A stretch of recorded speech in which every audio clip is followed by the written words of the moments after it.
Okay, I believe it is time. So I would like to start the United Nations Japan Long-Term Fellowship Program, Postgraduate Study on Nano-Satellite Technologies, PNST webinar. My name is Hazuki Mori of the United Nations, and I'm really happy to have all of you here. So before we begin, I'd like to start with some housekeeping rules. First of all, please make sure to keep your microphones off and your camera off at all times. We are recording this webinar and we will be posting this on YouTube, and we would like to have it with no disruptions. So please make sure to keep your microphones and cameras off at all times. If you have any questions, please use the chat box. We will be having a Q&A session at the end, but you don't have to wait until then. If you have any questions to any of the presentations, any of the things explained, please write it in the chat box. And please please choose ask everyone. So do not just direct your questions to me or to Professor Maeda or other people. Please make sure to send it to everyone in the chat. Next, please answer our questionnaire that we will be putting in the chat box later on.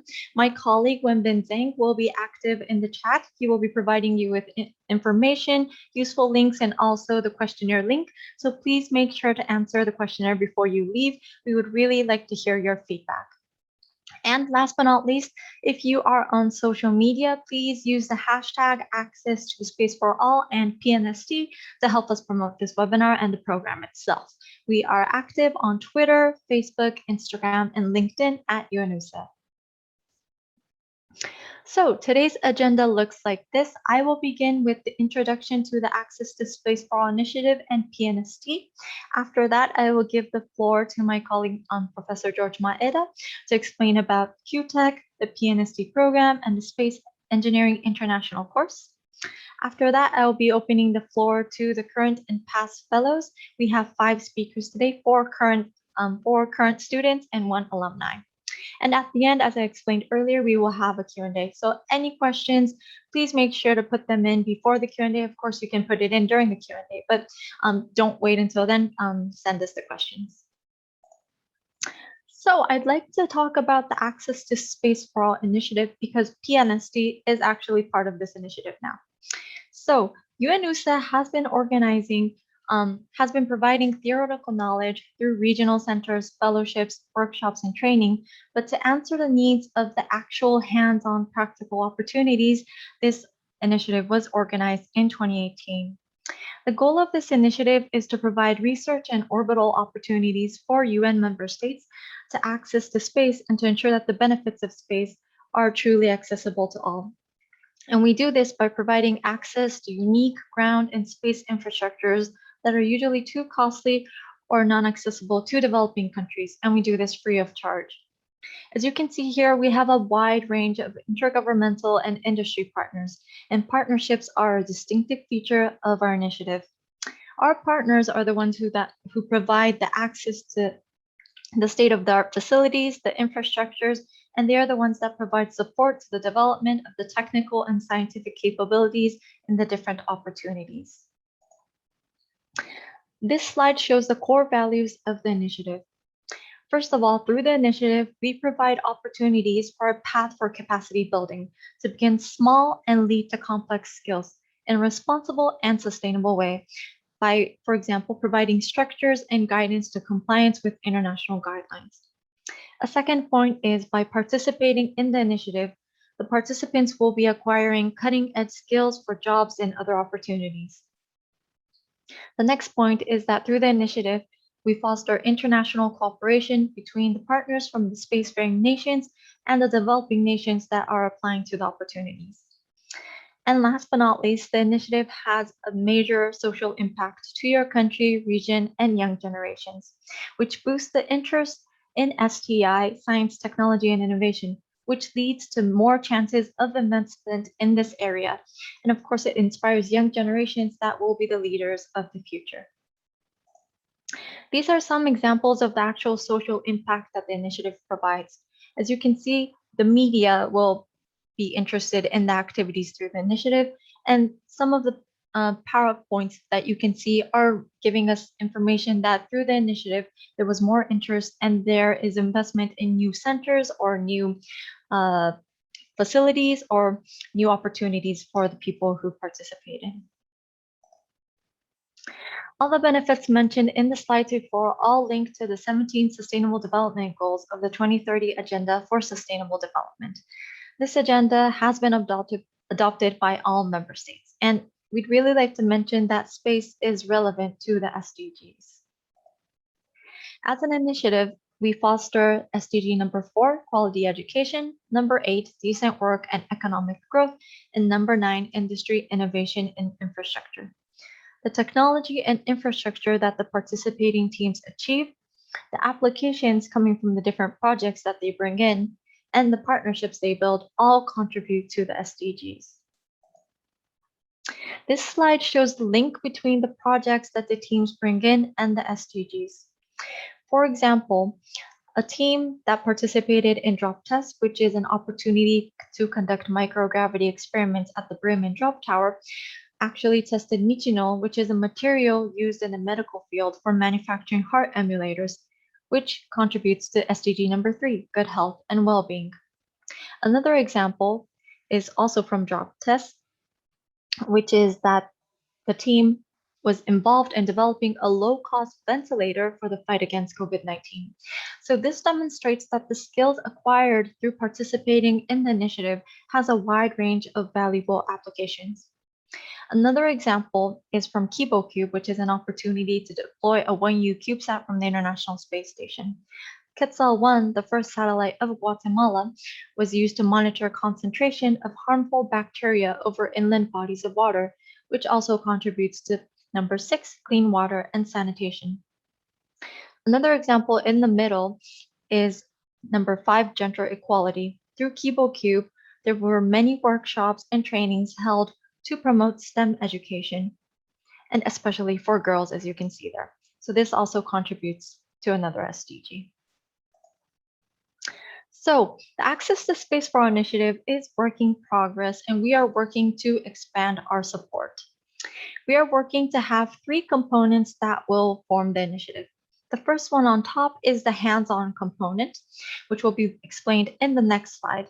And these are the actual hands-on research opportunities. The tool component you can see there we will be using that to introduce how to use tools such as software, open platforms, and systems that are developed all around the world. Oops, sorry. And these tools will help participants when they are actually doing the hands-on component opportunities. And last but not least, the education component provides the theoretical foundations to participate in the hands-on component and also to utilize the tools in the tools component. So this is what our hands-on component looks like now. We have 8 hands-on opportunities organized under 3 different overarching things that we call tracks. So these tracks offer gradual learning steps that help participants develop capabilities in a sustainable and responsible manner. The hypergravity and microgravity track that you see on top is designed with the end goal of developing the capacity of running space experiments on board orbital vehicles or space stations. On the left-hand side, you see our 2 on-ground opportunities. One is Drop Test, which is utilizing the Bremen Drop Tower to conduct microgravity experiments. HyperJESS is in collaboration with the European Space Agency to conduct hypergravity experiments at the Large Diameter Centrifuge facility. And on the right-hand side, you see our on-orbit opportunities. We have 3. One is utilizing the Bartolomeo platform on the International Space Station. The other is using the Chinese space station that is being constructed right now. And the last one is utilizing the Dream Chaser vehicle. I'd like to emphasize that HyperJESS, that the one you see on the left-hand side, is currently open for applications. It is open until the 28th of February of next year. So if you're interested in conducting hypergravity experiments, please make sure to check HyperJESS out. Next, I'd like to move on to the satellite development track, which actually PNST is contributing a lot to. So we have 2 opportunities here, and the track is aiming to build the capacity to develop, operate, and utilize a satellite. And of course, microgravity experiments can be conducted here as well. So it is another step to the hypergravity and microgravity track. So KiboCube is currently open. This is the opportunity to deploy your 1U CubeSat from the International Space Station. It is open until the end of this year. So if you are interested in participating in KiboCube, please make sure to check out our webpage. And also we have another opportunity called Vega C, which is using the Vega C launcher to deploy a 1U or 3U CubeSat. And last but not least, we have the exploration track, which is set to cover aspects related to space exploration beyond the geostationary orbit. We currently have one opportunity called ISONScope, which is the provision of telescopes. As you can see, we have red donuts, so these are our identified gaps. We do not have opportunities for them at the moment, but we are trying to work with potential partners to fill in these gaps.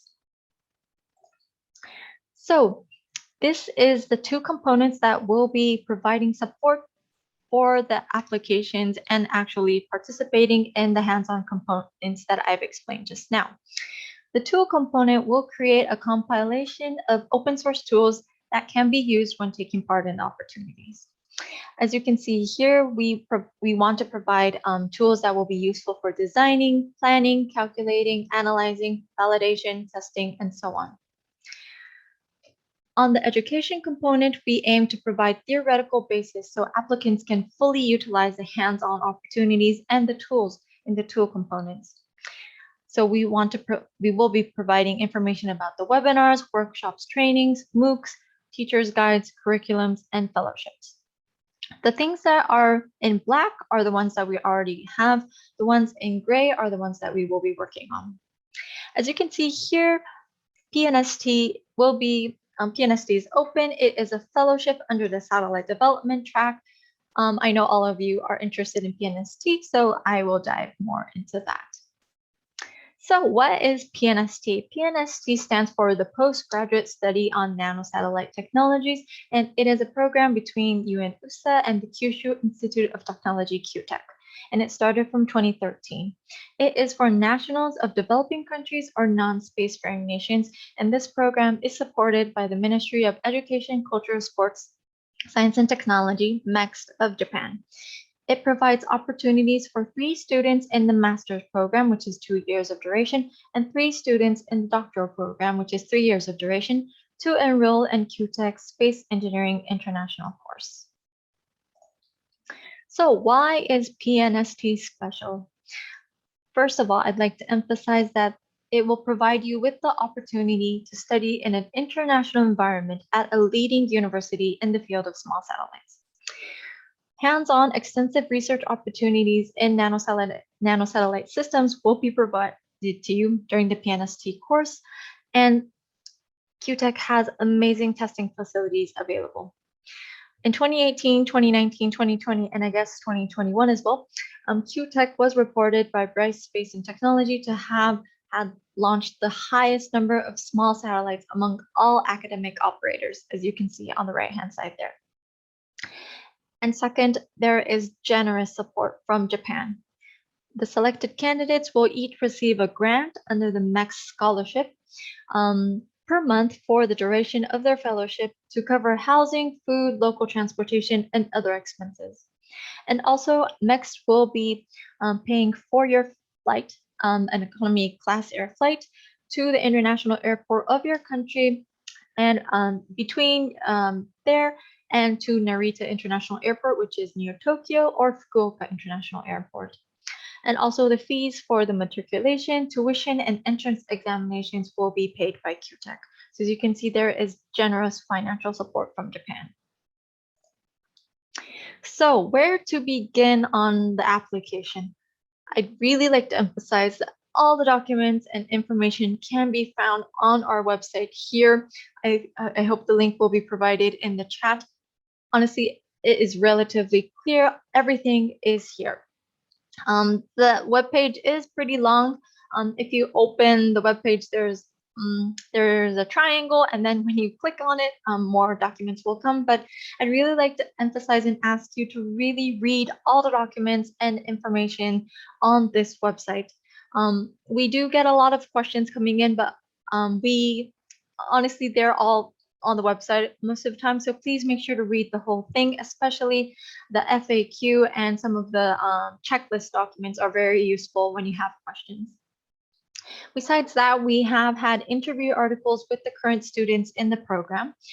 We did one recently with Fatima, who's from El Salvador. Her article is on our 2022 webpage, that is the newest one. We conducted one with Pooja Lepcha last year, and you can find her article on the 2021 website. So you can find the 2021 website from the 2022 website. Everything is linked there. And also, it's great that all of you are here at this webinar to learn about the students' experiences and advices. But also, we did the same webinar last year. So if you want to know more information about, if you want to know more, actually, please go to that webinar as well. We had 5 speakers in that webinar too. So this is already on the website, already on the documents, but I'd like to emphasize that these are the requirements for participation. 1, you must be nationals of developing countries or non-spacefaring nations. 2, you must be nominated by your institution. So if you're studying, you must be nominated by your university. If you are working, you need to be nominated by your institution, organization, wherever you work for. So what I mean by nominated is that you will need a recommendation letter from the institute. The third is that you must be born on or after the 2nd of April 1987, which means that you have to be younger than 35 years. The fourth is that you should have the academic and professional background required by the fellowship program. So in this case, candidates that are seeking a master's degree are expected to have completed studies ending with a bachelor degree or something equivalent to that in engineering-related subjects. And candidates who want to seek for a doctorate degree are expected to have completed a master's degree or something equivalent to that in engineering-related subjects. Please make sure that you are qualified for this. And last but not least, we really strongly ask you that you are able to make professional use of the experience gained in the fellowship program. What we mean by this is that we would like to see, we would like to make sure that you go back to your country and use the experience gained in the fellowship program to contribute to your country and region. Another point that I'd like to mention is that the Office of Outer Space Affairs is committed to achieving 50-50 gender balance in its programs and ensuring a balanced representation from different perspectives. So we would like to see more females applying, and of course our goal is to select 3 males and 3 females. This is the schedule. So the application opened this year in the end of August. It is open until January 10th, 2022. So you have about a few more months to fill in your applications and send it. The first round selection will be done in February. The final selection will be done in March. After the selection is done, you will be finalizing the research and study plan with the staff at Kyutech. And after that, you will be taking the official entrance exam to Kyutech. And after that, the fellowship program will begin in October. So thank you. I believe you may have many questions. Please feel free to send in an email to us at UNOOSA@un.org. However, I'd really like to ask you that you read the documents, the information on our website, the FAQ, the checklist, and then if you have questions, please send it to us. But relatively, we receive questions that can be answered when you read the whole page. So please make sure to read everything very carefully and then send in any questions. Okay, I'd like to give the floor now to my colleague, Mr. George Maeda from Kyutech, to explain more about PNST, Kyutech, and the Space Engineering course. I'd like to ask people, if you're not muted, please mute yourself and please turn off your camera. Thank you.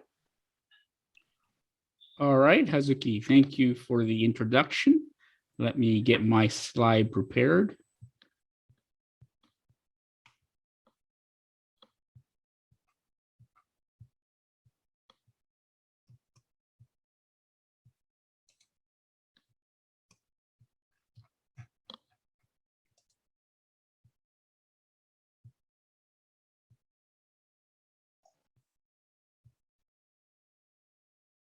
I'm Yeah, trying if to, you can make it no, full screen. right, full screen.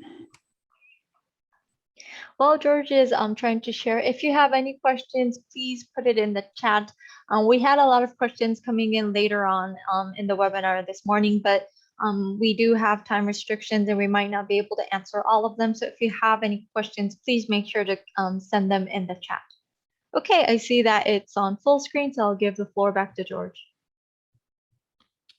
Thank you, Hazuki. So I will go into PNST and SEIC in more detail. My name is George Maeda. I'm assistant professor at Kyushu Institute of Technology. The short form of that is Kyutech. So I like this picture because it shows a bunch of our PNST SEIC students enjoying a hanami in the springtime. A hanami is a big tradition here in Japan. So we invite you to come to Japan for a great learning and cultural experience. We think it will change your life. The PDF of this presentation is available at UNOOSA's PNST website. I recommend you download it because there are many links in this PDF. So if you have the PDF, you just click on the links and get access to everything in this presentation. So we just heard a few things from Ms. Hazuki Mori about PNST. It's jointly run by UNOOSA and Kyutech. But if you're going to apply for PNST, you might ask this question: exactly what am I getting into? Well, you're getting into this SEIC, Space Engineering International course. And it's a postgraduate engineering program at Kyutech in Japan. It leads to a master's degree or a PhD. It's taught in English so that we can attract the best talent all over the world. I will explain it as 4 topics: highlights, components, career development, and space projects. So here are the highlights: lectures based in English, a very rigorous space engineering curriculum, multicultural environment, very basic Japanese lessons are provided, and you have the chance to discover superb Japanese food and culture. The components academically of SEIC are first, research under the supervision of a faculty member towards your master or PhD, on-the-job training through hands-on experience. Kyutech emphasizes hands-on, project-based learning, and lectures on subjects related to space engineering. So we try to bring in experts from outside of Kyutech. We want to emphasize that we're teaching more than space engineering. We actually are teaching systems engineering.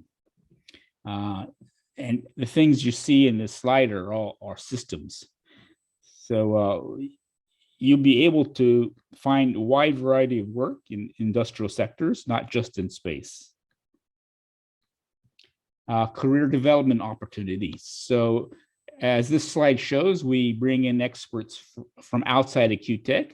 They talk about industry and academia in their part of the world. So it just broadens your experience to have exposure to these outside experts. Space projects. We always have many space projects running.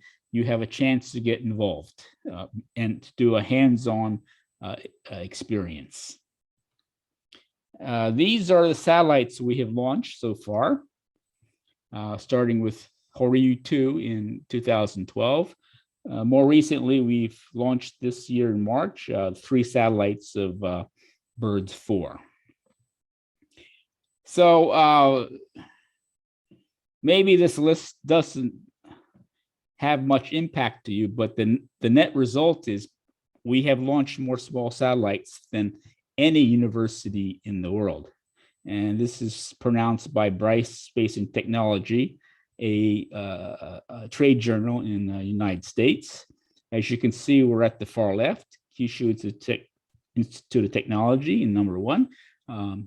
next to us is Technical University of Berlin, and so on. So that's correct. We have done more than any other university in the world. So we are indeed experts with small satellites. So where is it located? It's right here on the southern island of Kyushu. This is a photo of Kyushu taken by a camera of Birds 3. Where do the students come from? As of April this year, this is where our students come from. Many, of course, are from Japan, but the majority are from overseas. As much as possible, we try to get you into satellite projects for the following reason. All problems are local. We believe your country should learn how to build CubeSats to improve the quality of life in your country. If you buy services from a commercial satellite company, the solution is not localized. Therefore, the way to go is with your own CubeSat for your own country. So I'm coming on to the end of my presentation. I want to conclude with these 3 points. The UNOOSA interview of one of our students, which was done recently, a document called Introduction to SEIC, which I wrote, and then I want to mention our YouTube channel. So these 3 are explained on the next few pages. Very recently, UNOOSA completed the 2021 interview with one of our students, Ms. Fatima Duran. She's a PNST fellow currently pursuing her master's degree at SEIC. You can see the entire interview here at this link. Another document I recommend is this 38-page document. If you just click on the link, you'll get access to this document. It's a more detailed explanation about SEIC. So I highly recommend this if you want to know more about SEIC. And finally, I recommend you visit our Kyutech SEIC YouTube channel. It contains fun videos by our students. The videos are about work, and it's also about recreation. It's about cooking and traveling. So please have a look. And I conclude the presentation here. Thank you for your attention. And I'll take this down. Thank you very much, George, for this informative presentation. I'd like to mention that all the presentations are already posted on our website. So if you want to download them, please go ahead. As George he has many links in his presentation, so please make sure to check them all out. Okay, now I'd like to move on to the lightning talks from the current and past fellows. So first, I'd like to bring into the floor Ms. Fatima Duran from El Salvador, and she'll be giving us a talk about her experience at PNST. Thank you very much, Ms. Mori, for the introduction. I will put my slides up. Can you see them? Can everyone see my slides? Yeah, it looks perfect. Yeah. Okay, thank you very much. So good morning, good afternoon, and good evening to all participants attending this webinar. My name is Fatima Duran. I'm from El Salvador. And first of all, I would like to thank UNOOSA and Kyutech for giving me this opportunity to share my experience as a PNST fellow, which I'm going to start right now.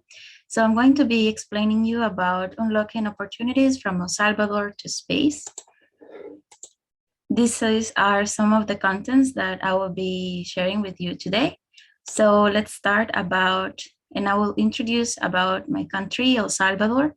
El Salvador is located in Central America, has a total area of 21,000 kilometers square and nearly 7 million as population. Our capital is San Salvador, and you can see here the night view of our historic center as well.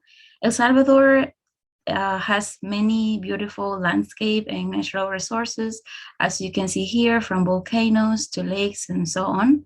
However, we are still a developing economy, and we are still trying to get our country to the new space era, and I hope we get there sometime soon as well. And then let me explain a little bit about myself and how all this journey started. So it started back when I was in El Salvador. And here I decided to study aeronautical maintenance technician in Universidad Don Bosco. I wanted to study aerospace engineering, but at that time it was not available in my country. So I decided to study this, but I keep in mind also the idea or the dream to study aerospace engineering in another country. And by the end of my associate's degree, I had the opportunity to apply and be selected to be part of the Korean Global Scholarship Program. And thanks to that, I was able to travel to South Korea and studied aerospace engineering at Busan National University, where I could also learn many things. And it was here when I got very interested in satellite systems as well, which I'm going to explain later. And by the end of my bachelor's degree, I also had the opportunity and the honor to be selected as a PNST fellow. And for that, I was able to arrive to Kyushu City here in Japan and join Kyutech, and also study my master's degree in electrical and space systems engineering. At the same time, I'm also participating as a national point of contact for El Salvador in Space Generation Advisory Council. So how this interest in satellite system began? It actually began when I was still also in South Korea as well. I had the great opportunity to participate in the international space training given by the Korea Aerospace Research Institute, a 2 weeks training, intensive training. And at that time, they were explaining us about satellite technologies and how we can use this kind of technologies to improve our countries, especially to improve some agricultural practice, disaster monitoring, and so many things. So from that time, that kind of opened my eye to a new thing also for me. And I was more amazed to know that CubeSats can offer a lot of advantages for, especially for developing countries as well. And that's how I became very passionate about the satellite systems and space engineering as well. And after my graduation, I could join also a PNST program, which I'm going to explain about. So now let me introduce a little bit about the SEIC program, the Space Engineering International course that Maeda Sensei provided good detail about it. So this is basically what you will get into once you arrive at Kyutech.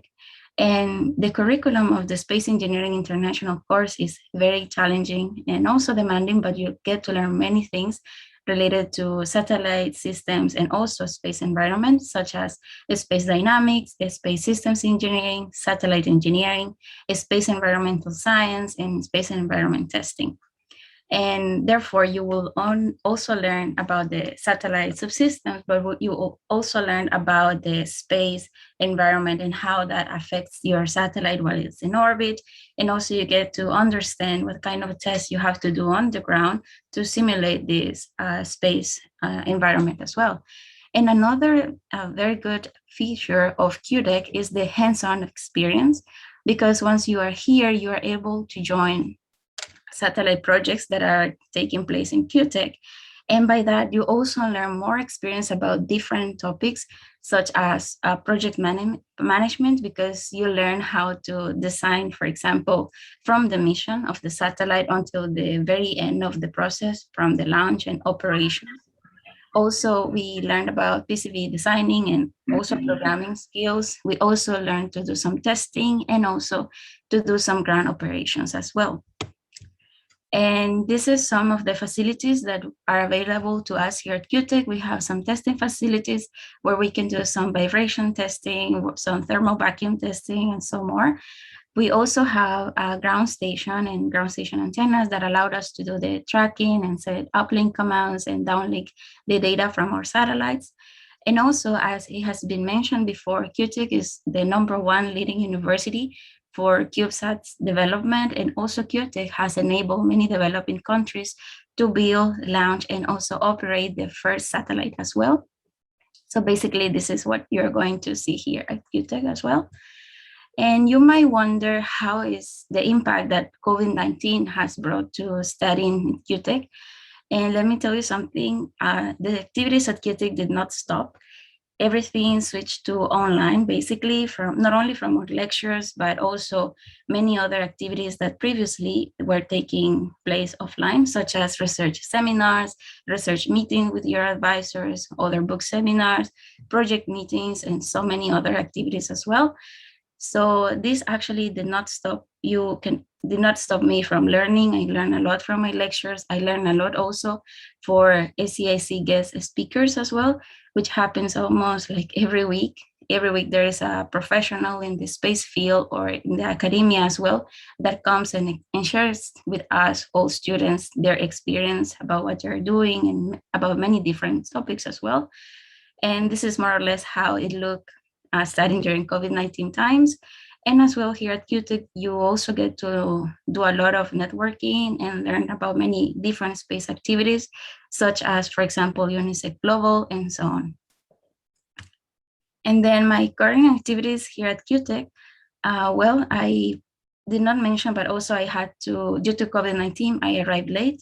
So I could not join one project from the very beginning, so I missed a lot of things. However, now I had the opportunity to join a new project for which I'm working, and I started from the very beginning, as I mentioned, from the mission definition as well.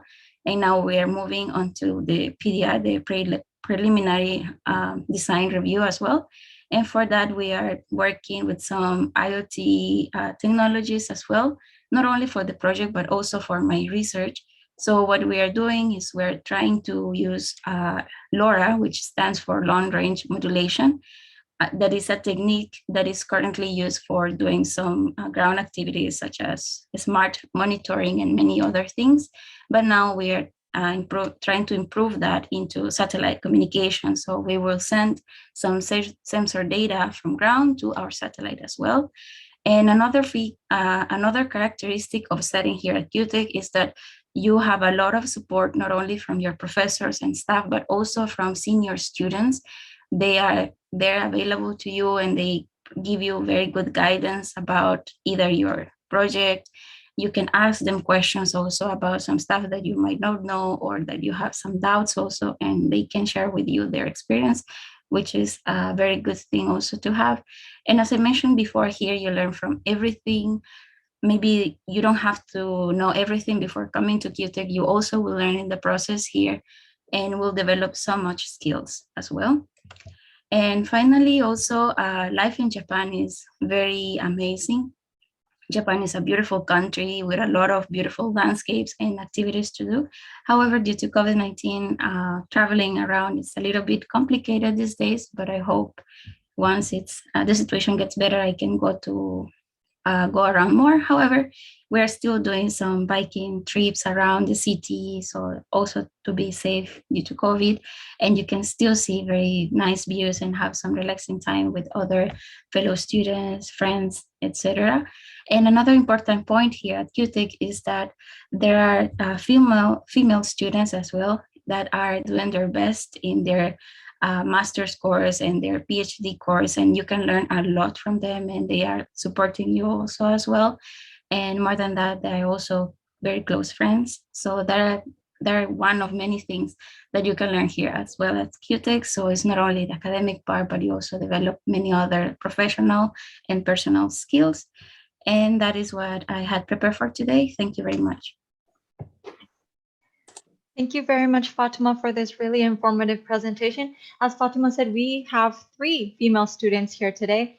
And if you read her article, she explains a lot about the different female students that are role models for her as well. So any female students that are here, please apply to this fellowship. Okay, I'd like to introduce the next speaker, who is Minh Pham from Vietnam. I will give the floor to you now, Minh.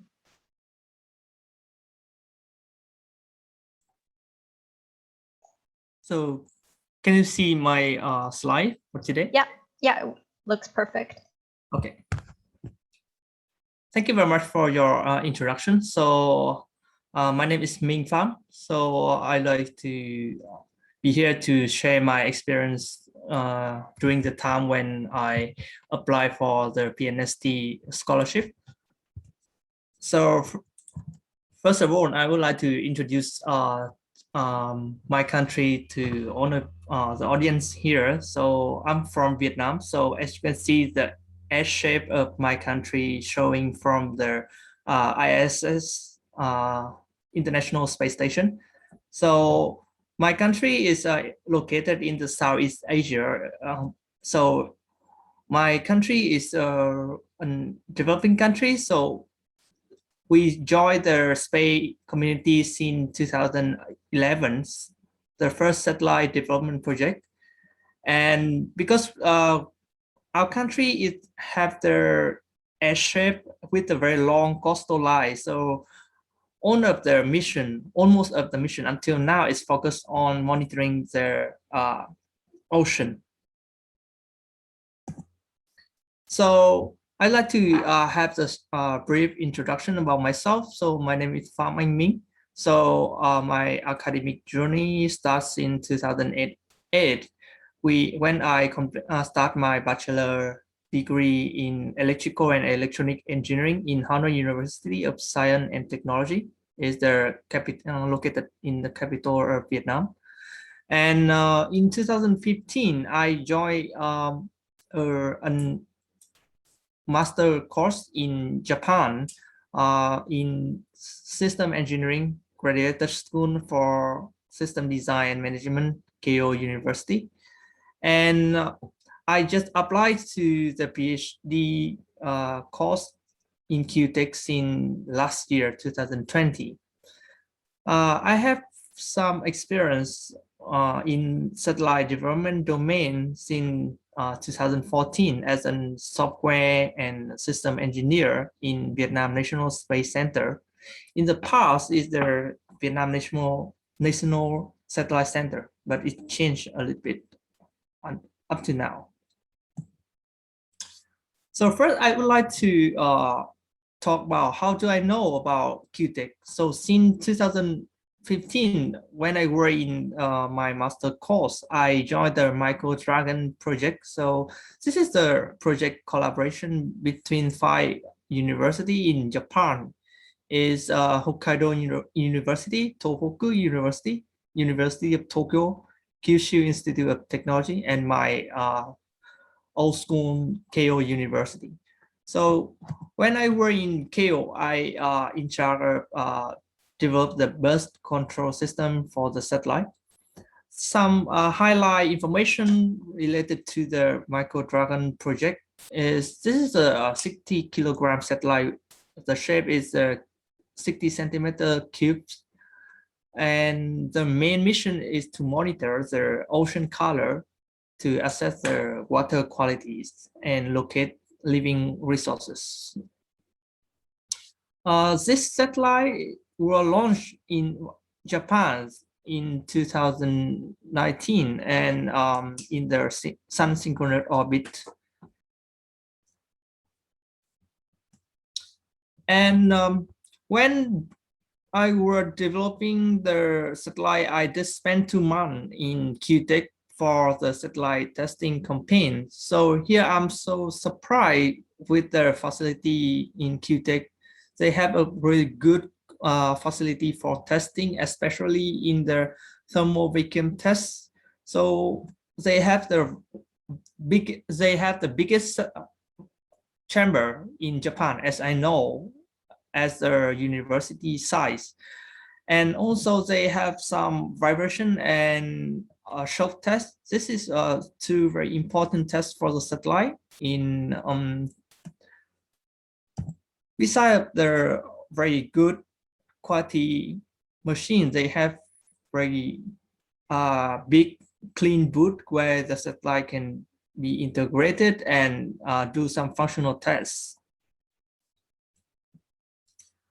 So back to my motivation to join the PNST fellowship is first I would like to continue my research in system engineering because as Professor Maida introduced, that SEIC is provide really good system engineering based program. The second thing is I want to gain my more experience in the satellite project, because in Kyutech, as I know, there are a lot of project developing satellite project in Kyutech, and also expand my network in nano and micro satellite community. And the last thing is, after 2 years in Japan since 2015, I would like to go back to Japan to discover more the secret of Japan. And I start to looking for the PNST since 2019 through my college, but it's a little bit late for preparing the document. So I would like to suggest you, if you are interested in apply for the scholarship, so it should be you should prepare all the document ready before the end of the years. So and then I successfully applied to the PNST's program in 2020, and the first semester started on October 2020, but I arrived in Kyutech 1 month later in November 2020 because of the COVID-19 pandemic.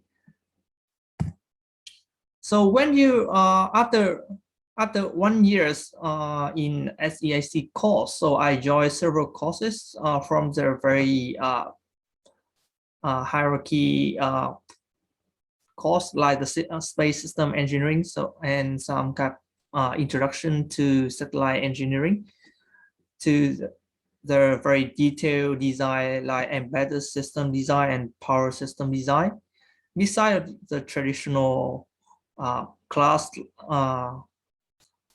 they also have the really good new class, like the project-based learning class, where you can join the project and learn from the project how to run and how to start the space project from the very beginning until the end of the life cycle. Besides that, you can have some kind of environment testing workshop where you can have the hands-on experience from not only the professor, but also you can have you can learn from some senior.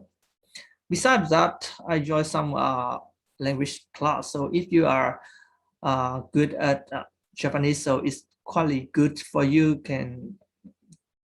You can join and learn more about the Japanese cultures.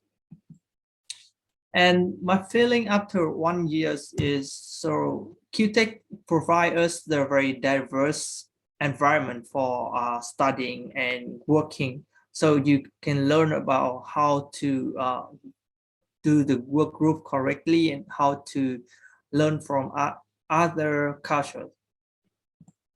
Second thing is the very well-functional university. So as I mentioned before, they have very good quality device for environment testing. And then they have a very experienced lecturer and professor. They also have some very good connection with the people not from JAXA or from other company, have a lot of experience in the satellite development.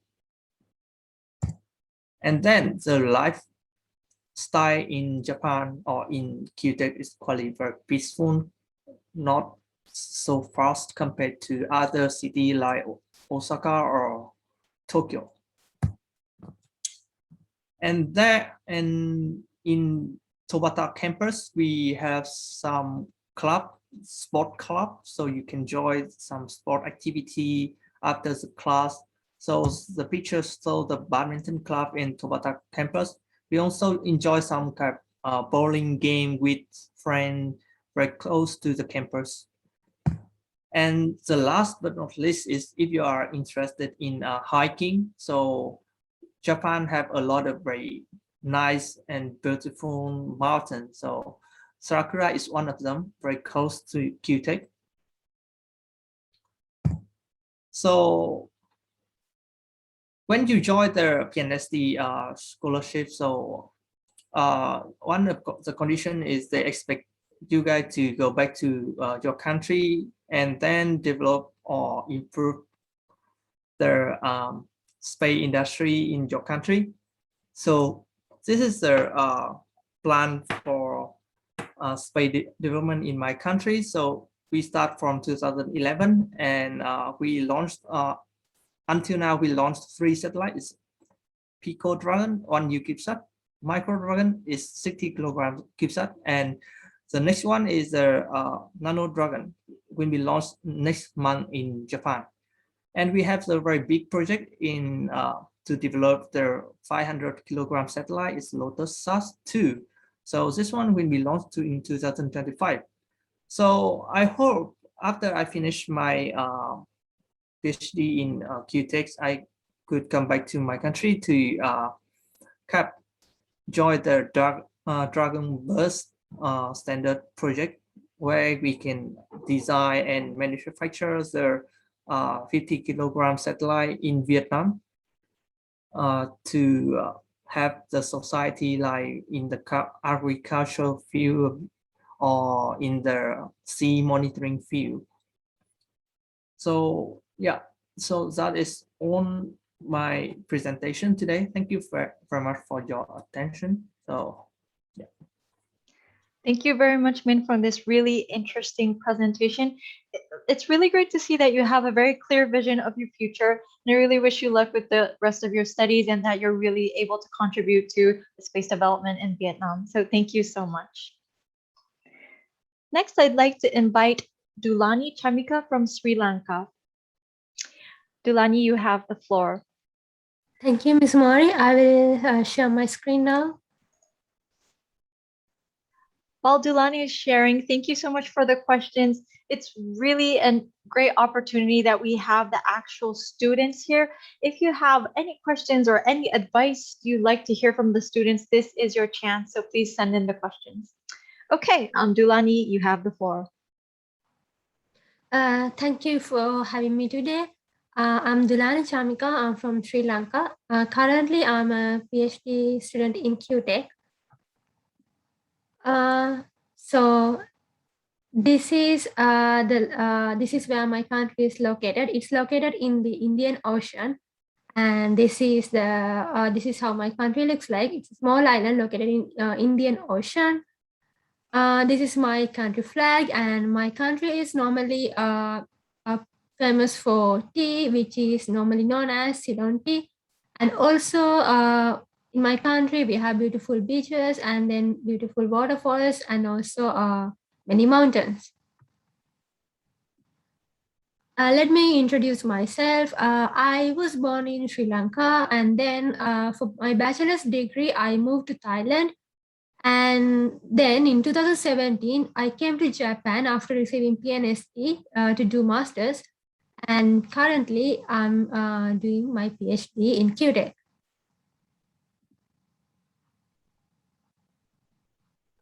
So I did my bachelor's in mechatronics in AIT Thailand. This is the logo of AIT.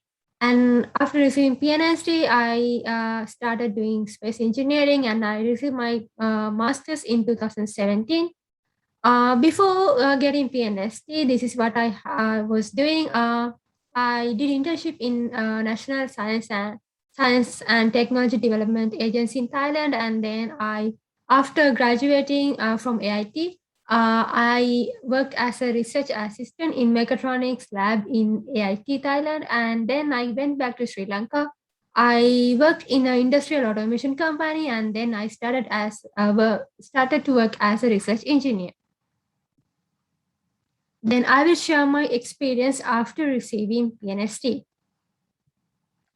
After receiving PNST, I was able to join 2 satellites projects. First one is Bursary, where we build 3 satellites, including Sri Lanka's and Nepal's first satellites. Those satellites are Ravana-1, Nepal-Sat-1. Ravana-1 belongs to Sri Lanka, Nepal-Sat-1 belongs to Nepal, and UNOOSA belongs to Japan. So this is the Bursary team, and this is Ravana-1, Nepal-Sat-1, and Japan. This is the bursary logo. And then also I was able to be a part of Kitsune, which is a 6U satellite. So I will share the timeline of bursary to share my experience and to tell that what we are really doing during the satellite project. So in 2017, we had the kickoff meeting of bursary. And then in 2017 December, we had the mission definition review. In mission definition review, what we do is we normally try to finalize the missions that we will do in our satellites. And then we move to the PDR. In PDR, what we normally do is we check our BBM. We normally make PCBs and check our systems.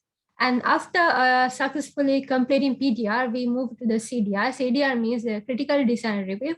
By CDR time, we already have an engineering model of the satellite, and we already have normally test the like thermal vacuum test and vibration test and many more testing, and then we finalize the CDR. And then after that, we move to the FM, that means the flight model.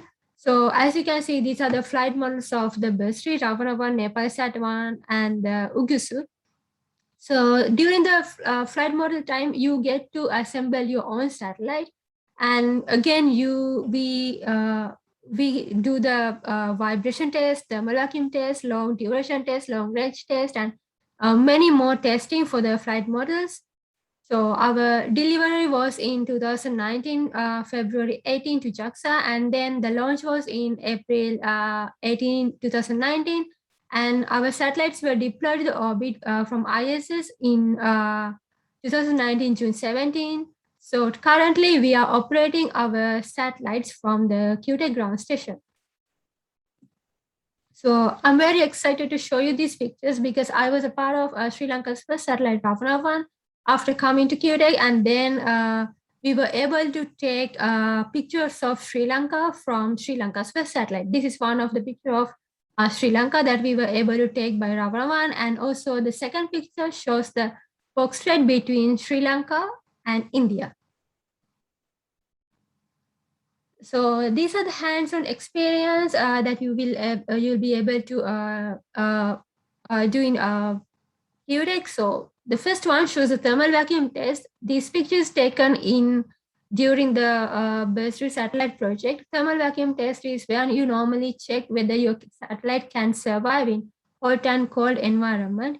And the next picture, this one shows the vibration test. This picture is taken during the bursary FM testing. So the vibration test is done to check whether our satellites can survive in the launch environment.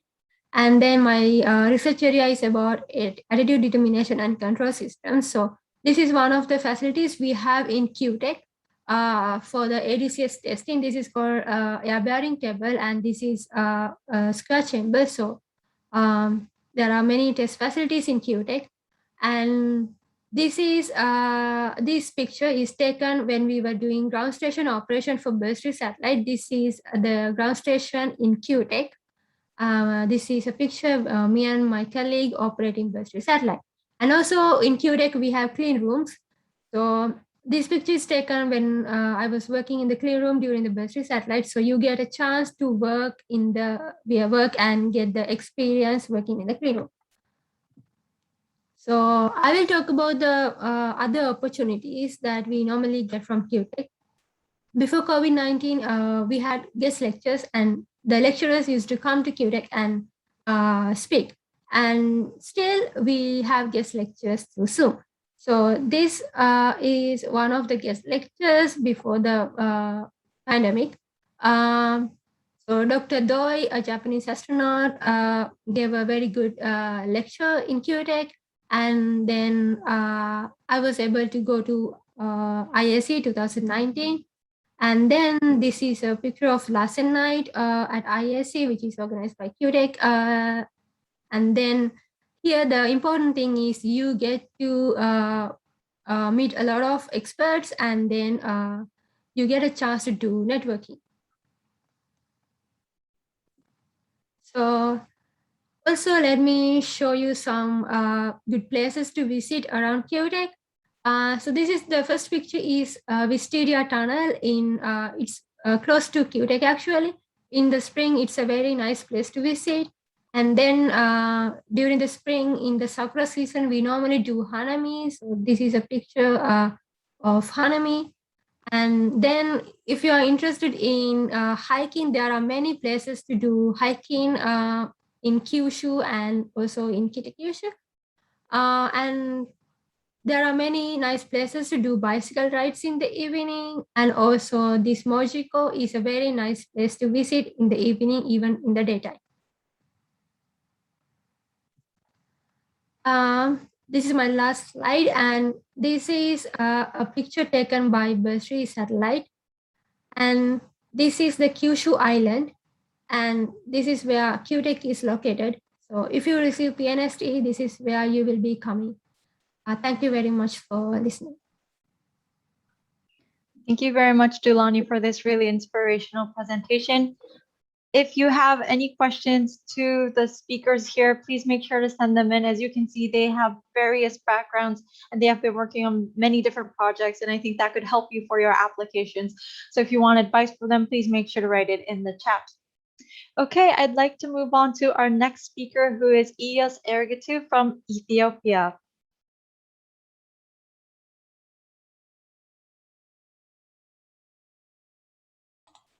Okay, can you see my screen? Yeah, can you make it full screen? Okay.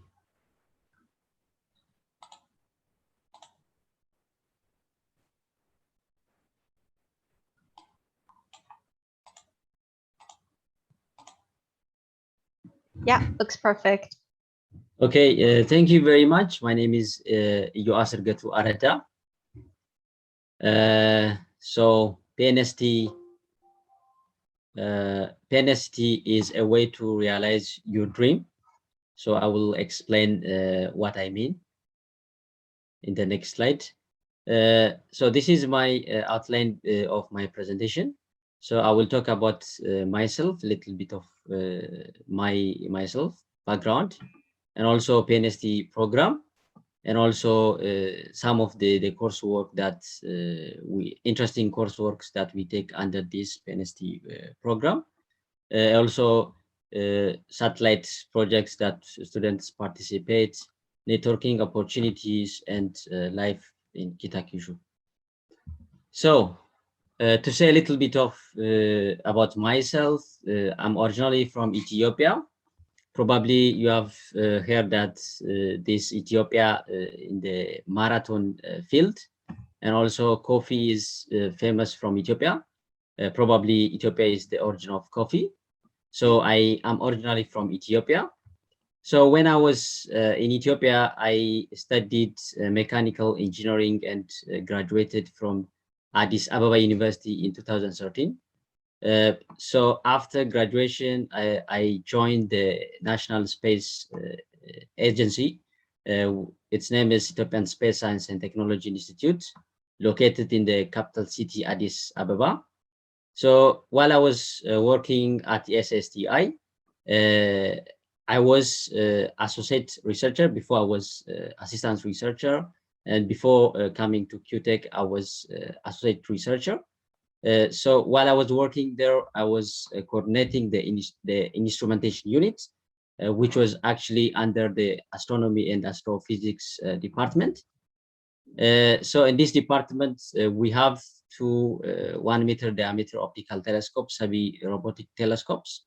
So these are some of the instruments that we used to operate in that department. And also, when I was working at SSTI, I also have the opportunity to participate in space-related trainings abroad. For example, CARI 2060 and also COSPAR 2080 are some of the training that I got the chance to know about space technology. So to say about PNST program, how did I learn about PNST program? It was a long time ago in 2014. Kyutech staff visited Ethiopia, and he gave some description about PNST program for campus students and also for ASSTI staffs. Then in 2019, I applied for PNST and I got accepted as a master's student. Then after I completed my master's degree, now I am starting a PhD program here also at Kyutech. So one of the main points in this PNST program is this program brings a lot of students from different parts of the world with different culture, with different languages. So it's a kind of multinational environment. So you get the chance to meet different kinds of people which are different from your background. So when we come to the coursework, as it has been explained before, we have several very interesting courses like satellite engineering, space dynamics. This course is very interesting, and we also have several other very interesting space-related course given under this PNST courses program. Also, the other very interesting course is PBL, Project-Based Learning System. This PBL project is basically let students to develop their space-related mission concepts. So it is a 2-semester course. At the end of the semester, different groups compete for their mission, space mission, and then the one which is selected or awarded will be used for the next satellite mission. So it's really very interesting and very insightful course. And also some practical courses are given in the satellite environment testing facility at Kyutech. We have, as it has been mentioned before, we have a testing facility at Kyutech. We have a vibration testing, vacuum chamber, and other facility also. So the students, beside the classroom education or learning, the students also have the chance to go to those facilities and do a hand-on learning in these facilities. Beside also, some guest lecture from abroad are invited to give some lecture for Kyutech students. So this is also additional benefits we get in this program. And then, yeah, most of the course works are given for like to get your degree. But besides those class-based courses, the students also have the chance to engage in a real satellite development project. There are a lot of satellites developed at Kyutech, already mentioned in previous presentation. So, for example, I am participating in 2 satellite projects, Kitsune and the 3U CubeSat that we are developing now. So in Kitsune, I was responsible for developing the mobile ground station. And in this 3U CubeSat structure, I mean, in the newly developed CubeSat, I'm developing the CubeSat structure. So which means anyone who is really interested in satellite projects can participate in the active satellite projects at Kyutech. So this is also one of the benefits if you are accepted as a PNST student. And also this satellite project, it provides a practical hand-on experience. I think this is a very rare chance for students. Most of the time, students don't have the chance to do the satellite project beside their study. But here at Kyutech, we have the chance to really develop a satellite mission subsystems. So this is one of the benefits. And also it provides a chance to get familiar yourself with other subsystems. For example, my specialty is more of CubeSat structure, but I also have the chance to know about EPS, ADCS, and also OBC and other subsystems of the satellite, because satellites is a teamwork project. So you get the chance to know about other subsystems. So you become a system engineer after all, after you complete or deploy your satellite. Also, this satellite project give you the experience of sense of responsibilities. So you develop your subsystem, then your subsystem have to be integrated together with the other subsystem, and then the satellite have to launch. So everything is very critical. So your design should be correct. So in that sense, you sense the responsibility that if there is something wrong, I mean, the entire satellite project could be affected. So you develop this sense of responsibility by participating in satellite project. Beside this all, you also get the project management skills, teamwork and communication skill by participating in satellite projects. So the other opportunity that we get here at Kyutech is networking opportunities. There are a lot of people coming at Kyutech to give lectures. Some of the lectures seminars are online. So you have the chance really to get those very big or very famous people, very successful people in space industry. So in that way, you expand your networking. So that's another opportunity. Projects also, as I already mentioned, projects give you the chance to work with external industries, because you have to order some of the PCB, for example. You cannot do everything in the campus. So you interact with the external space industries. So this way you expand your networking. Students are always up to date regarding to the latest space development. We have a system where we are updated every time whenever new technology related to space is come up. So this is also another benefit. So after all this study, you also have to enjoy the country Japan. So life in Kyushu, the city that the Kyutech is located. So there are a lot of very interesting, very beautiful places to go around Kyushu Island. And also going around is very easy and very convenient. And most important for students, there are some discount tickets. So if you want to explore Japan, so you can get those discount tickets and go around. And you can also use your bike, and there are a lot of places to go. So this is also very, very interesting for students. And also living cost is relatively cheaper in Kyushu comparing to big cities like Tokyo and other Fukuoka cities. So this is also one of the benefits that we have. And Japanese people are in general very kind, and it's very easy for international students to come to Japan and adapt the environment very quickly. So you don't have to worry about the environment, new environment. People here are very kind, very humble. So you have to also consider this. And a lot of beautiful national parks everywhere in Japan. For example, we have a very beautiful, very large natural park near to our campus. So you can go and visit those natural parks if you are interested, just to relax after study, for example.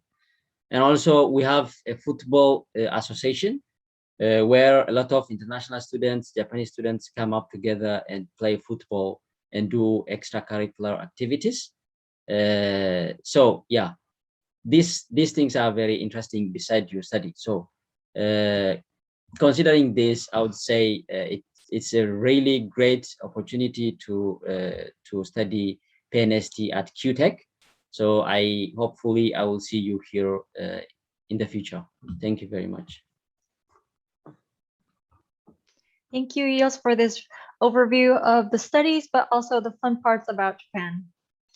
Okay, last but not least, I'd like to invite Ms. Hoda Awny to the floor. She is an alumni. I'm currently in Egypt. I will give you the floor now.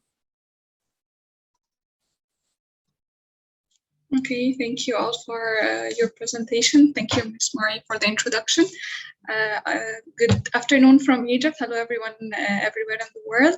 I would like to thank UNOOSA for this opportunity and Kyutech also for this opportunity to share about my experience and meet again my fellow colleagues back in Kyutech. In my presentation, I will take you through a journey to explore new horizons by being a PNST student for 2 years in Japan. First, I will introduce myself. My name is Awny. I'm from Egypt. I graduated with a master's degree from Kyutech last September in 2020, and I came back to Egypt. I was under the supervision of Professor Minh in Kyushu Institute of Technology in Kyushu. Okay, this is the outline of my presentation. I will give a background of what I was doing before joining PNST, and then take you to the journey to Japan, sharing about the satellite project that I was part and the research project and SEIC courses, and give about some memories back from the life in Japan, and then share with you what I'm doing currently now after graduating. Okay, I come from Egypt. I was born, I lived, and I'm currently back based in Cairo, in Egypt. Egypt is in the north of Africa, and it's geographically located between Europe, Middle East region, and North Africa. And here I shared with you a picture from the heart of both cities where I lived, in Cairo and in Fukuoka, Japan, where I stayed for 2 years between 2018 and 2020. Okay, my background is that I have a bachelor degree in electronics and communication engineering from a university in Egypt called NYU. I graduated back in 2017. And I would like at this point to highlight my graduation project because it was part of Egyptian University Satellite.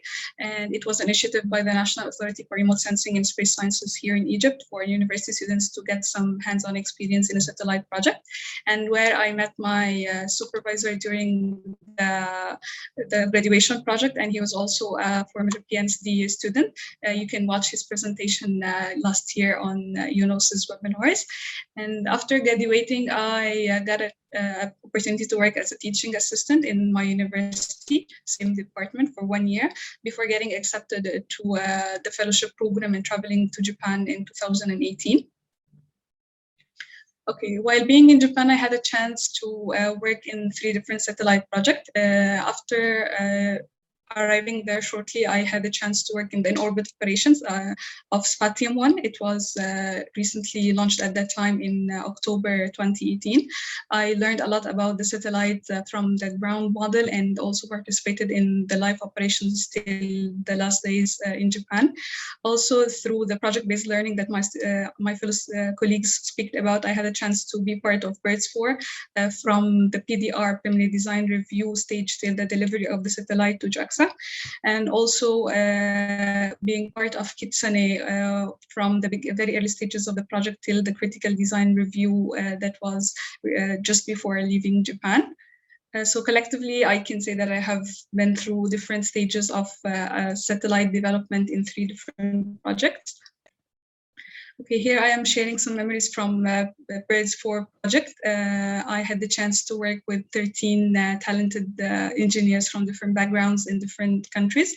And here are some of our happy moments during the satellite press conference and the deployment of the 3 satellites from the ISS. And also the team is now doing a great job operating the satellites in orbit. Okay, I was part of SEIC international course during being in Japan, which include many interesting courses that my fellow colleagues also spoke about, including dynamics, orbital dynamics, space weather, environment, and space law and policy, where we had also the chance to listen to many interesting courses from visitor lecturers from different countries and different universities.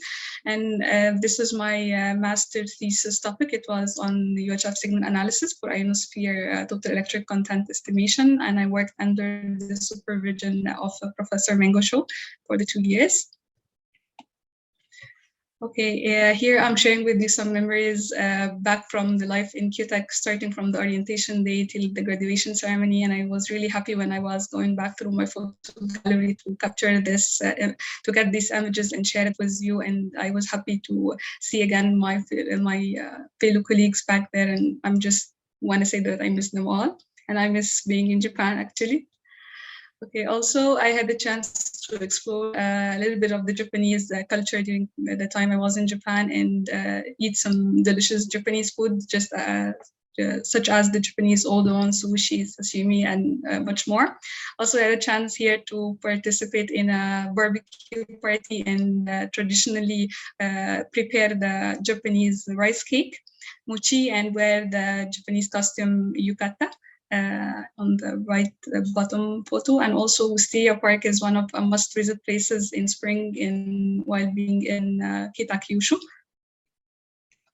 Okay, after graduating from PNST Kyutech, I returned back to Egypt last October, and I started working in November for the Egyptian Space Agency in the Satellite Communication and Navigation Department.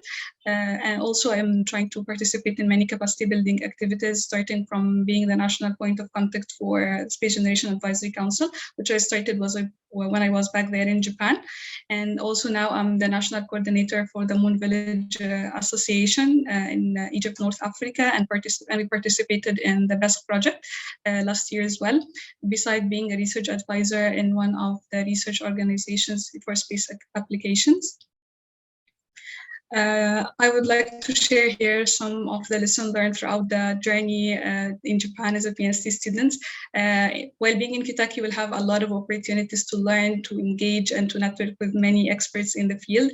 Grab each and every opportunity to learn and make friends and memories as much as you can. And it's very important to learn Japanese. It will make your life in Japan really more engaging and easier. And also learn from your mistakes as long as it's part of your experience. And this is one of the steps to learn and collect your knowledge through different projects and courses. Also here I'm sharing one of my favorite shots for my country, Egypt, from space. And I'm sharing also one of my favorite quotes with you today. If you cannot do great things, do small things in a great way. So try to take the advantage of each opportunity and make it in a great way so that you can achieve more in your life. And I think this is all for my presentation today. I'd like to thank you all, and I would be happy to hear from any of you through email or through LinkedIn. And I would like to give the floor back to Mori-san for the Q&A session. Thank you. Thank you so much, Hoda, for this really inspirational presentation. As you can see here, after PNST, Hoda is flourishing in her own country, and this is what we want to see from the PNST students that are graduating. So thank you so much. Okay, before I go into the Q&A, I'd like to ask everyone to make sure to send your questions in right now. We will be starting to answer them.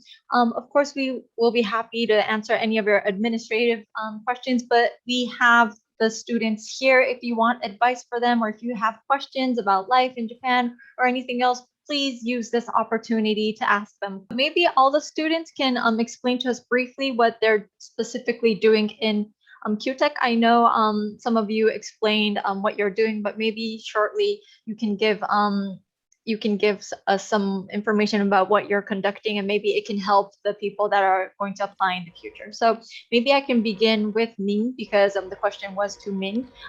What research are you conducting? Can you give us a bit of information? Oh, sorry, but currently I'm conduct the system design in order to improve the moon mission. So in Kyutech currently we have a proposed satellite which monitors the moon environment. So I'm doing the research about that, especially for the radiation test. How to make sure that the other component can survive or working in the lunar mission. Thank you. Really interesting stuff. Fatima, I know you explained it a bit, but can you give us a short answer as well on what you're doing right now? Thank you very much, Ms. Mori. So what I'm doing currently right now at Kyutech is working most on the satellite mission or the payload side. And we are trying to implement an IoT technology, which is called long range modulation, LoRa, that is basically kind of a communication, let's say a communication technique in simple words, So what we are trying to do is to test LoRa modulation, if it works in space or not. Why? Because LoRa offers many advantages, such as it consumes less power. It also has a long range as well. So we are trying to do that, to test from sending some data from the ground to the satellite side as well. And that is also what I'm also doing in another satellite project as well. Thank you. Interesting stuff as well. May I give the floor to Dulani?